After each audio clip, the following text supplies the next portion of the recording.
இடி ரைடு கட்சியுடைய பெயரை ஃபாயில் பண்ணணும் அப்படின்ற ஒரு நோக்கத்துல பிஜேபி பண்றதா சொன்னாங்க. இப்போ தமிழ்நாட்டிலையும் அதே மாதிரி ரைடு வருது அப்படின்னு சொல்லியிருக்காங்க. 1000 கோடி டாஸ்மார்க்ல இவர்கள் தூய்மையான மனிதர்களாக இருந்து இவர்களின் மீது ரெய்டுகள் நடத்தப்பட்டால் அழி வழக்கு போடுகிறார்கள், பொய் வழக்கு போடுகிறார்கள், எங்களுடைய ஆட்சிக்கு எதிராக செயல்படுகிறார்கள், நோக்கம் எங்களுடைய ஆட்சியை பலவீனப்படுத்துவது என்று சொல்லலாம். நீ ஊழலின் ஊற்றுக்கள், இவ்வளவு காலம் 50 ஆண்டுகள் இவ்வளவு ஊழல்களுக்கிடையே திரும்ப திரும்ப திரும்ப திரும்ப ஆட்சிக்கு வர முடிகிறது. வந்தும் கொஞ்சம் கூட வெட்கம் இல்லாமல் மீண்டும் மீண்டும் அந்த ஊழலை செய்கிறீர்கள். இதில் என்ன கொடுமை நடந்தது என்றால், இந்த டாஸ்மார்க்கினுடைய காலத்தில் இந்த அமலாக்கத்துறை உள்ளே நுழைகின்ற போது என்ன கொடுமை என்றால், பாதி சரக்கை செந்தில் பாலாஜி போல ஒன்னா நம்பர் மோசமான ஆள் உலகத்திலேயே பார்க்க முடியாது. சிறையிலிருந்து வந்த பிறகு திருந்தவில்லை பாருங்க. 1.5 ஆண்டுகள் சிறையில் வந்த பிறகு இவருக்கு மேல யோக்கியன் திமுகவிலே கிடையாது என்று சொல்லி இவரை மறுபடியும் மந்திரியாக ஆக்குகிறார் ஸ்டாலின். டாஸ்மார்க்கில் அரசாங்கமே வரி கட்டாமல் சரக்குகளை வெளியே கொண்டு வருகிறது என்று சொன்னால், அரசுக்கு வருகின்ற வரியை ஆட்சி செய்கின்றவர்கள் ஏமாற்றுகிறார்கள் என்று சொன்னால், இது மாதிரி பித்தலாட்டம் உலகத்தில் உண்டா? டாஸ்மார்க் அலுவலகத்துக்கு சோதனை இடுவதற்கு ஸ்டாலினுடைய வக்கீல், அவர் ஒரு பிராமணர். டாஸ்மார்க் அலுவலகத்திற்குள் அமலாக்கத்துறை எப்படி நுழையலாம்? டாஸ்மார்க் அலுவலகம் என்பது தமிழ்நாடு அரசு அலுவலகம். அதற்குள் நுழைவதற்கு அனுமதி பெற வேண்டும். நீ திருடன், திருட்டு பொருளை கொண்டு போய் தலைமைச் செயலகத்தில் வைக்கிறாய். தமிழனுடைய நாகரிகமே பாழ்பட்டு விட்டது. ஜனநாயகம் என்பது எண்ணிக்கை சார்ந்தது. ஜனநாயகத்தினுடைய படுமோசமான பலவீனம் அது. நியாயம் சார்ந்தது அல்ல, தர்மம் சார்ந்தது அல்ல, எண்ணிக்கை சார்ந்தது. உட்காருகிறவன் எண்ணிக்கையில் மிகுதியாக உள்ளவன் பயங்கர அயோக்கியனாக இருந்தால் நாடும் ஆட்சி போக்கும் சட்டமும் அதையும் இருக்கும். டாஸ்மார்க்குடைய மேலாளர் இந்த விசாகன்றவர் அப்ரூவரா மாறினாங்க அப்படின்னா, திமுக இருக்கிற பெரிய கை, அதாவது துணை முதல்வர் உதயநிதி ஸ்டாலின் அரெஸ்ட் ஆகிறதற்கு அரெஸ்ட் ஆக வேண்டியவர்கள் தான் இவர்கள் எல்லாம். அரெஸ்ட் ஆக முடியாததற்கு காரணம் உடைய சட்டம் ஊழலை களையக்கூடிய தன்மையுடையது.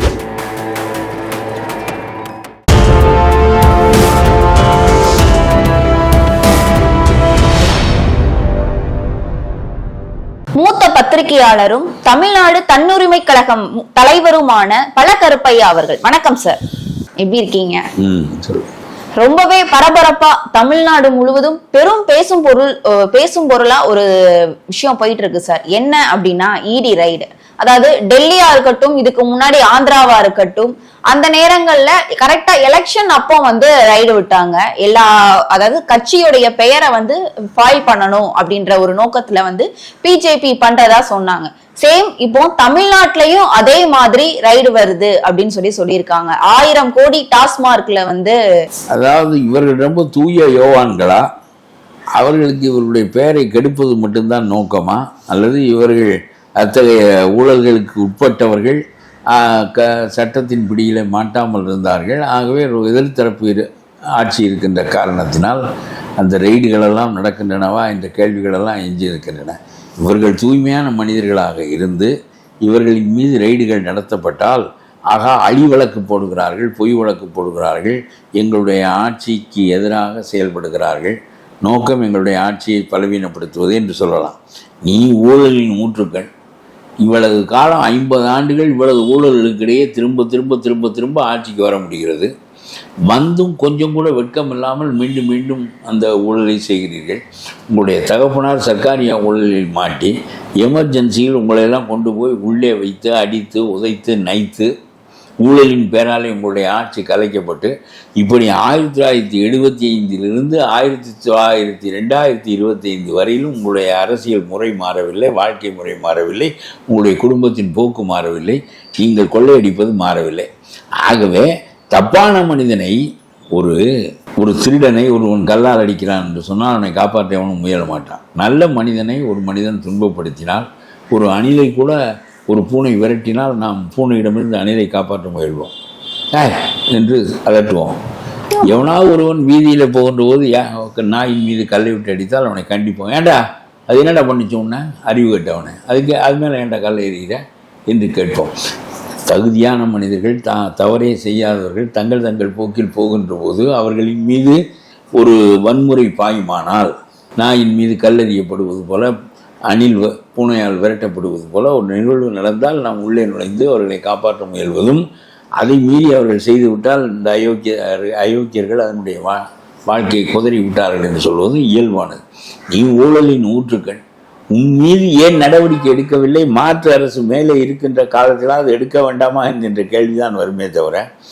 ரெண்டாவது நான் கேட்கிறேன், ஒவ்வொரு திருடனும் உன்னை பார்த்து இந்த கேள்வியை கேட்டால் தமிழ்நாட்டில் எதற்காக நான் கற்பழிப்பேன், நான் திருடுவேன், எல்லாம் செய்வேன், என்னை பழிவாங்குவதற்காக இந்த அரசு இந்த வழக்குகளை போடுகிறது என்று சொன்னால் அது எவ்வளவு நகைப்புக்குரியதோ அது மாதிரியான நகைப்புக்குரியது நீ.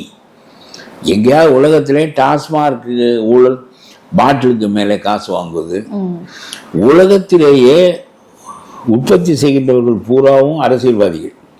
ஜெகத் ரட்சகன் அவர்கள் இப்படி டிஆர் பாலு இவர்கள் தான் சரக்கு உற்பத்தி செய்கிறவர்கள். பெரும்பணம் அரசுகளை வைத்து கொண்டு அவர்களுக்கும் வேண்டியதை கொடுத்து விட்டு, இப்பொழுது டிஆர் பாலு கம்பெனி என்பதற்காக போக வேண்டிய மாமூல் போகாமல் இருக்காது. அவருக்கு வேற எங்காவது வர வேண்டியிருந்தால் வரும். இவர்கள் கொடுக்க வேண்டிய அவ்வளவு நாணயமாக இந்த திருடர்களுக்கிடையே இருக்கிற நாணயம் அது கொடுத்து இந்த டாஸ்மார்க்கில் உற்பத்தி செய்கிற அனுமதியை பெற்றிருக்கிறார்கள். இதில் என்ன கொடுமை நடந்தது என்றால், இந்த டாஸ்மார்க்கினுடைய காலத்தில் இந்த அமலாக்கத்துறை உள்ளே நுழைகின்ற போது என்ன கொடுமை என்றால், பாதி சரக்கை செந்தில் பாலாஜியை போல ஒன்றா நம்பர் மோசமான ஆள் உலகத்திலேயே பார்க்க முடியாது. சிறையிலிருந்து வந்த பிறகு திருந்தவில்லை பாருங்கள். 1.5 ஆண்டுகள் சிறையில் வந்த பிறகு இவருக்கு மேலே யோக்கியன் திமுகவிலே கிடையாது என்று சொல்லி இவரை மறுபடியும் மந்திரியாக ஆக்குகிறார் ஸ்டாலின். மறுபடியும் ஒரு புதிய பொறுப்பு கொடுக்கிறதா, டாஸ்மார்க் துறையை கொடுக்கிறார். பாட்டிலுக்கு 10 ரூபாய் 20 ரூபாய் கூட வைத்து வைக்கிறார். அது மட்டுமல்ல, உற்பத்தி ஆகிற சரக்கு பாதி மட்டும்தான் டாஸ்மார்க்கு போகும், பாதி எக்ஸைஸ் டியூட்டி கட்டாமலே, ஆயத்த வரி கட்டாமல். உலகத்தில் தனி மனிதன் நீ மருந்து வாங்க போவாய், வரி 90 ரூபாய் வருகிறது என்று சொன்னால் எனக்கு ரசீது வேண்டாம், நீங்கள் மருந்தை மட்டும் தாருங்கள் போதும், இந்த 90 ரூபாயை மிச்சம் பிடிக்க நினைப்பாய். ஒன்றும் பெரிய பித்தலாட்டம் ஒன்றும் இல்லை. இது மனிதர்கள் எல்லோரும் இயல்பாக அப்படித்தான் செய்கிறார்கள்.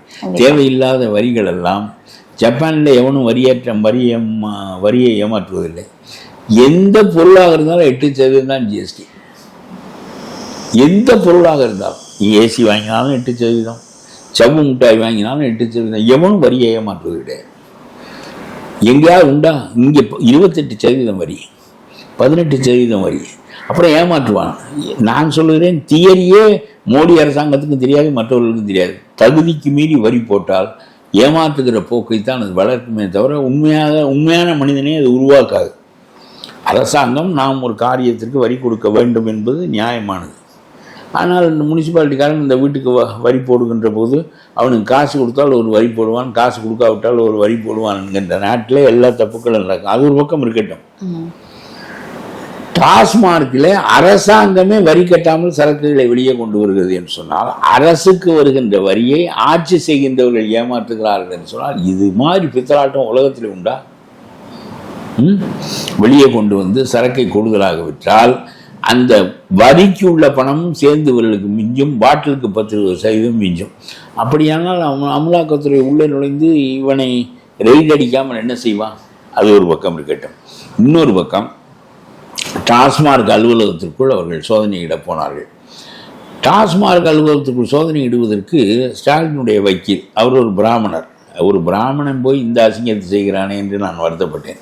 பிபி ராமன் குடும்பத்திலிருந்து வந்து அவருடைய பேரன் PS ராமன் எல்லாம் அந்த லாய்ட்ஸ் ரோடில் தான் இருக்கிறார்கள். இவர் போய் அரசாங்க வக்கீலாக போராடுகிறார்.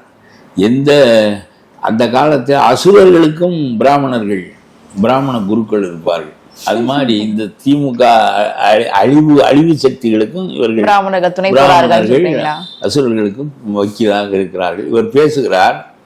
எடுத்த கட்சிக்கு தானே பேச வேண்டும். அசுரனுக்கு பேசுவது என்று சொன்னால் அவன் மாமிசம் தின்பது தப்பு என்று பேச முடியாது. தேவர்களுக்கு பேசுவது என்றால் பேசலாம். அசுரனுக்கும் அவர்கள் தானே. அப்போ அசுரனுடைய போக்குப்படி தானே பேச வேண்டும். இவர் நீதிமன்றத்தில் பேசுகிறார். டாஸ்மார்க் அலுவலகத்திற்குள் அமலாக்கத்துறை எப்படி நுழையலாம்? டாஸ்மார்க் அலுவலகம் என்பது தமிழ்நாடு அரசு அலுவலகம். தமிழ்நாடு அரசு அலுவலகத்திற்குள் யார் நுழைவதற்கும் தமிழ்நாடு அரசினுடைய, அது தனி மனித அலுவலகம் இல்லை, அரசு அலுவலகம், அதற்குள் நுழைவதற்கு அனுமதி பெற வேண்டும். மாநில சுயாட்சி பறிபோய்விட்டது, மாநில உரிமைகளின் மீது கை வைக்கிறது அமலாக்கத்துறை என்று பேசுகிறார். நீ திருடன், திருட்டு பொருளை கொண்டு போய் தலைமைச் செயலகத்தில் வைக்கிறாய், அரசு அலுவலகத்தில் வைக்கிறாய், பிறகு வேட்டையாட வருகின்ற நாயை அந்த அலுவலகத்துக்குள் தான் நுழையும். எல்லா ஆவணங்களையும் அங்கே, திருட்டு ஆவணங்களையெல்லாம் அங்கே தான் வைத்திருக்கிறாய். ஆகவே திருட்டை எதிர்த்து வேட்டையாட வருகின்ற ஒரு அதிகாரி அதற்குள்ளே நுழைவான். இதில் என்ன மாநில சுயாட்சி போய்விட்டது? அப்படியானால் நான் திருடி பாதுகாத்து வைப்பதற்காகத்தான் மாநில சுயாட்சி என்றால் இந்த கட்சியை ஓய்க்க தமிழர்களால் முடியவில்லை என்று சொன்னார். தமிழனுடைய நாகரிகமே பாழ்பட்டு விட்டது. மக்கள் விரும்பிதானே இந்த ஆட்சியை, விரும்பி இல்லை, இது தவிர வேறு வழி இல்லை. ரெண்டு பெரிய கட்சிகள், ஒரு பெரிய கட்சியாக ஆகாத வரையிலும் நீங்கள் வெற்றி பெற முடியாது என்கிற நிலை இருக்கிறது. 234 இடத்தில் ஆள் நிறுத்த வேண்டும், வேலை செய்வதற்கு ஆள் வேண்டும், பணம் வேண்டும், எல்லாம் வேண்டும். என்ன, ஒரு 30 பேர் கொண்ட மந்திரி சபை அமைப்பதற்கும் ஒரு முதலமைச்சராக ஆவதற்கும் 234 தொகுதியில் ஆள் வேண்டும். இப்படி என்னுடைய கட்சி ஆரம்பித்திருக்கேன். எவ்வளவு நியாயங்களை நான் பேசினாலும் ஒரு 10-15,000 பேர் இதில் மெம்பர்கள் இருக்கிறார்கள். என்ன பயன்? இதெல்லாம் போதுமானதில்லை. இதெல்லாம் கடலிலே கரைத்த பெருங்காயம் போல. பெருங்கூட்டமாக இருக்கின்ற மனிதர்கள் மட்டும்தான் காரியம் செய்ய முடியும் என்ற நிலை ஏற்படுகிறது. இப்போ விஜய் வந்ததுக்கு என்ன ஆர்ப்பாட்டம் ஏற்படுது? கொஞ்சம் பேர் அலம்புகிற இளைஞர்கள் கிடைக்கிறார்களே, கொஞ்சம் இன்றைக்கு ஒரு 2 லட்சம் பேர், 4 லட்சம் பேர், 10 லட்சம் பேர் இளைஞர்கள் கிடைத்தால் அது ஒரு பெரிய. ஜனநாயகம் என்பது எண்ணிக்கை சார்ந்தது. ஜனநாயகத்தினுடைய படுமோசமான பலவீனம் அது. நியாயம் சார்ந்தது அல்ல, தர்மம் சார்ந்தது அல்ல, எண்ணிக்கை சார்ந்தது. உட்காருகிறவன் எண்ணிக்கையில் மிகுதியாக உள்ளவன் பயங்கர அயோக்கியனாக இருந்தால் நாடும் ஆட்சி போக்கும் சட்டமும் அதையும் மத்தா இருக்கும். கண்டிப்பாக தருமர்கள் இங்கே ஆட்சிக்கு வர முடியாது, அசோகர்கள் இங்கே ஆட்சிக்கு வர முடியாது. அதில் படுமோசமானவர்கள் தான் வருவார்கள். கூட்டம் சேர்ப்பவர்கள் ஜாதியின் பேரால், பணத்தின் பேரால், தான் அடித்து வைத்திருக்கிற கொள்ளையில் ஒரு பங்கை குடித்து இப்படி வருகிறவர்கள் வருகிற போது ஜனநாயகம் என்பது ஒஸ்ட் இன்ஸ்டிடியூஷன் என்பது என்னுடைய கருத்து. கண்டிப்பா சார். இப்போ இந்த டாஸ்மார்க் உடைய மேலாளர் இந்த விசாகன்றவர் அப்ரூவரா மாறினாங்க அப்படின்னா, மாறுவாரம்மா, அதான் சொல்றாங்க, மாறினாங்க அப்படின்னா திமுக இருக்கிற பெரிய கை, அதாவது துணை முதல்வர் உதயநிதி ஸ்டாலின் அரெஸ்ட் ஆகிறதற்கு அரெஸ்ட் ஆக வேண்டியவர்கள் இவர்கள் எல்லாம். அரெஸ்ட் ஆக முடியாததற்கு காரணம் உடைய சட்டம் ஊழலை களையக்கூடிய தன்மையுடையதில்லை. 2002ஆம் ஆண்டு துரைமுருகன் மீது ஒரு வழக்கு போடப்படுகிறது. அளவுக்கு மீறி சொத்து சேர்த்தார். நான் ஒரு சான்றுக்காக இதை சொல்லுகிறேன். 2002 23 ஆண்டுகளுக்கு முன்பு. பிறகு அந்த வழக்கு வெகு காலம் நடக்கிறது. பிறகு கீழ்கோர்ட்டில் தள்ளும் ஒரு தீர்ப்பு, மேற்கோர்ட்டில் ஒரு தீர்ப்பு, இப்படியே ஓடி கொஞ்ச காலம் கழித்து அந்த வழக்கு தள்ளுபடியாகிவிடும். எந்த நீதிபதியையாவது சரிபடி செய்து விடுவார்கள். ஏதோ ஒன்று நடக்கிறது, அந்த வழக்கு தள்ளுபடியாகி விடுகிறது. 2025ஆம் ஆண்டு ரொம்ப நியாயமான நீதிபதி ஒருவர் நுழைந்து இவ்வளவு அயோக்கியத்தனத்தை எல்லாம் புரிந்துவிட்டு இவர்களெல்லாம் மந்திரிகளாக இருக்கிறார்களே, அந்த வழக்கை தோண்டி எடுத்து மறுபடியும் நடத்த 6 மாதத்து தீர்ப்பு கூறு என்று சொல்கிறார்கள். 6 மாதத்து தீர்ப்பு கூறினாலும் மேல்கோர்ட்டுக்கு போவார்கள். 25 வருட காலம் ஒரு மனிதனுடைய ஊழல் குறித்து தண்டிப்பதற்கு நம்முடைய நீதி அமைப்புக்கு வலுவில்லை என்றால், எங்கேயோ உள்ள ஒரு பலவீனத்தை இந்த அயோக்கியர்கள் பயன்படுத்தி கொள்வார்கள் என்றால், இந்த அமைப்பால், இந்த நீதி அமைப்பால் நம்முடைய மந்திரிகளை தண்டிக்கவும் முடியாது, ஊழலை ஒழிக்கவும் முடியாது. 4 பேர் கடுமையாக உள்ளே தண்டிக்கப்பட்டு இருக்கிறான் என்று சொன்னால் அடுத்தவன் தப்பிச்சுவானா? கண்டிப்பா. அதிகாரி உள்ளே போக வேண்டும், மந்திரி உள்ளே போக வேண்டும். 4 பேர் போனால் போதும். மற்றவன்லாம் நினைப்பான் IAS படித்து விட்டு சௌக்கியமாக ஏசி அறையில் இருப்பதை விட்டு சிறையில் இருக்க வேண்டிய கட்டம் ஏற்படும் என்று நினைப்பான். இவனெல்லாம் 10 நாளைக்கு போய்விட்டு பிறகு திரும்ப விடலாம் ஜாமீனில். அதற்கு பிறகு மறுபடியும் மந்திரி ஆகலாம். எங்கேயாவது உலகத்தில் சிறைக்கு போன மனிதன், குற்றம் செய்துவிட்டு சிறைக்கு போகின்ற ஒரு மனிதன் போகின்ற போது மந்திரி இல்லை செந்தில் பாலாஜி. அந்த மனிதனை மந்திரியாக்குகிறார் நம்முடைய ஸ்டாலின். அவருக்கு பதவி பிரமாணம் செய்து வைக்க சொல்லுகிறார். ரவி சொல்லுகிறார், சிறைக்கு போய் ஒரு கைதிக்கு நான் பதவி பிரமாணம் செய்து வைக்க மாட்டேன். ஆனால் சட்டத்திலே முதலமைச்சர் யாரை மந்திரி என்று சொல்கிறாரோ அவர் மந்திரி தான் என்று இருக்கிறது. இவ்வளவு அயோக்கியத்தனமானவர்களெல்லாம் நாடாள வருவார்கள் என்று சட்டத்தை உருவாக்கியவர்கள் சிந்திக்கவில்லை. இதனைக்கு அவங்க தான் செந்தில் பாலாஜி மேல வழக்கே தொடுத்திருந்தாங்க. செந்தில் பாலாஜி அதெல்லாம் இருக்கட்டும். இந்த சட்டத்தை எழுதியவர்கள் அவர் மந்திரியாகவே சிறையில் இருந்தார். எந்த நீதிபதியாக கூப்பிட்டு ஒரு சிறையிலே ஒரு குற்றம் செய்த கைதியாக இருக்கின்ற ஒரு மனிதன் மந்திரியாக இருப்பது என்ன நியாயமானது? மந்திரி பதவியை பிடுங்கு, இல்லாவிட்டால் அது அகற்றப்படும் என்று சொல்வதற்கு நம்முடைய நீதிமன்றத்தால் ஏன் முடியவில்லை என்றால், சட்டத்தில் அவன் ஒரு குற்றவாளி மந்திரியாக வருவான் என்பதை நம்முடைய சட்டம் எதிர்பார்க்கவில்லை. அதனால சட்டம் எழுதுகின்ற காலத்தில் ஒரு மந்திரியாக குற்றவாளி வருவான் என்பதற்கு என்ன தண்டனை கொடுப்பது, அதை எப்படி அகற்றுவது, அதை எப்படி தடுத்து நிறுத்துவது என்பதற்கான சிந்தனையே செய்யவில்லை. இவ்வளவு மோசமான காலம். அரசியல் சட்டம் தோற்றுவிட்டது என்று சொல்கிறேன். முழு அயோக்கியர்கள் நாடாளுகின்ற காலத்தில் அரசியல் சட்டம் தோற்றுவிட்டது. 75 ஆண்டுகளுக்கு முந்தைய this constitution is irrelevant to the present day. ஒன்றுக்கும் பயனில்லை. அதே போகட்டும், எங்கேயாவது மாட்டி எவனாவது இந்த உதவி முதலமைச்சர், அந்த முதலமைச்சர், இந்த முதலமைச்சர், எல்லாரும் முதலமைச்சர் உட்பட யாராவது ஜெயிலுக்கெல்லாம் போகின்ற காலம் வருகின்ற போது, எனக்கு தெரிய சவுட்டாலா ஒருவர் தான் முதலமைச்சர்களாக இருந்தவர்களில் சிறையிலே இருந்து செத்து போனார். சவுட்டாலா ராஜஸ்தான்ல. வேற யாரும் அவ்வளவு பெரிய நிலை அடையவில்லை. இது எல்லா மாநிலங்களிலும் ஊழல் நடக்கிறது. நம்முடைய மம்தா இருக்கிறாரு வங்காளத்தில், 25,000 ஆசிரியர்களிடம் 25 லட்சம் ரூபாய், ஆளுக்கு தலைக்கு 25 லட்சம் ரூபாய் பெற்றுக்கொண்டு 25,000 வாத்தியார்களை தகுதி இருக்கிறவன், இல்லாதவன், படித்தவன், படிக்காதவன் எல்லாரையும் வாத்தியாராக்கி விட்டார். 6-7 ஆண்டுகள் வழக்கு நடந்து இது பூராவும் லஞ்சத்தில் நடந்த நியமனங்கள். ஆகவே இவர்கள் எல்லோருடைய பதவியை பிடுங்க 6 ஆண்டு காலம் இவர்கள் வாங்கிய சம்பளத்தை திரும்ப கட்ட சொல்லி அவர்கள் சிறையில் வை என்று சொல்லிவிட்டாங்க நீதிபதி சொல்லிவிட்டார். அதனுடைய விளைவாக மம்தா கிடம் தடுமாறுகிறார். 25,000 பேரும் பணத்தை திருப்பிதா என்று கேட்கிறார். இது ஸ்டாலின் என்ன செய்கிறார், இதுதான் மம்தா செய்கிறார். எல்லாரும் அயோக்கியத்தனம் செய்கின்ற போது நம்முடைய சட்டம் வலுவானதாக உடனடியாக இதற்கு தனி நீதிமன்றங்கள் போடப்படுகின்றன. அதெல்லாம் வழக்குகளெல்லாம் உடனடியாக 2002 25 ஆண்டுகள் கழித்து துறைமுருகனுடைய வழக்கு மறுபடியும் எடுக்கப்படுகிறது என்று சொன்னால் இது துறைமுருகன் காலத்தில் முடிய போகிறது. இந்த வழக்கு கடைசியெல்லாம் ஒரு மந்திரியாக இருந்து விட்டு இறந்து விடுவார்.